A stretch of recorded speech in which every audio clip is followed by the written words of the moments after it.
শেষ পর্যন্ত ইসলামী আন্দোলন বাংলাদেশ এককভাবে নির্বাচন করার ঘোষণা দিয়েছে। মনোনয়নপত্র জমা দেওয়া 368 আসনে তারা নির্বাচন করবে। বাকি 32টি আসনে দলটি পছন্দের কোনো দলের প্রার্থীকে সমর্থন দেবে। অর্থাৎ 300 আসনেই ইসলামী আন্দোলন ভোটে থাকছে।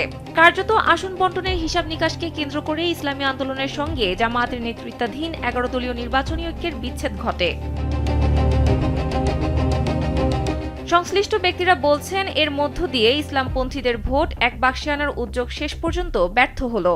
এখন ইসলামপন্থীদের ভোট স্পষ্টত 3 বাক্সে বিভক্ত হয়ে পড়ল। এর রেশ ভোটের মাঠে কতটা কিভাবে পড়ে সেটা এখন দেখার বিষয়। ইসলামী আন্দোলন গতকাল শুক্রবার বিকেলে রাজধানীর পুরানা পল্টনে দলের কেন্দ্রীয় কার্যালয়ে সংবাদ সম্মেলন করে জানিয়েছে, তারা এককভাবে নির্বাচন করবে। তাদের অভিযোগ, তারা জামায়াতের দিক থেকে উপেক্ষা ও অসম্মানের শিকার হয়েছে। দেশের মানুষের দৃষ্টিশক্তিকে সুরক্ষিত রাখার প্রত্যয় নিয়ে এলো সেফ এলইডি লাইট।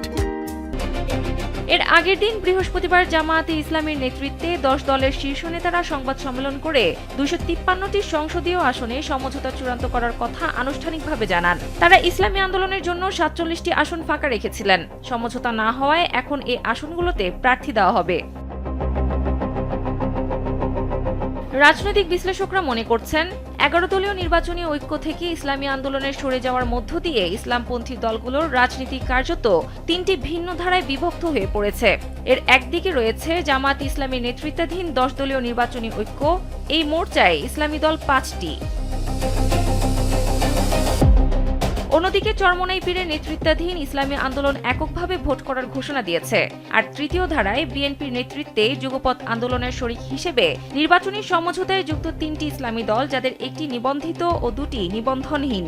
সংশ্লিষ্ট ব্যক্তিরা বলছেন, নির্বাচন সামনে রেখে এই বিভাজন শুধু কৌশলগত নয়, বরং আদর্শ, নেতৃত্ব ও পারস্পরিক অবিশ্বাসের পুরনো সংকটকে নতুন করে প্রকাশ্যে এনেছে। ইসলামপন্থীদের ভোট এক বাক্সে আনার স্বপ্ন ভেঙে এখন বাস্তবতা 3 ধারার প্রতিদ্বন্দ্বিতায় রূপ নিল। এই বিভাজনের পরও কৌশলগতভাবে সংগঠিত জামায়াতের নেতৃত্বাধীন 10 দলীয় নির্বাচনী ঐক্য। তবে ইসলামী আন্দোলনের সাংগঠনিক শক্তি ও বিএনপির সঙ্গে থাকা ইসলামী দলগুলোর সমন্বয় ভোটের মাঠে কি প্রভাব ফেলে সেটি এখন দেখার বিষয়।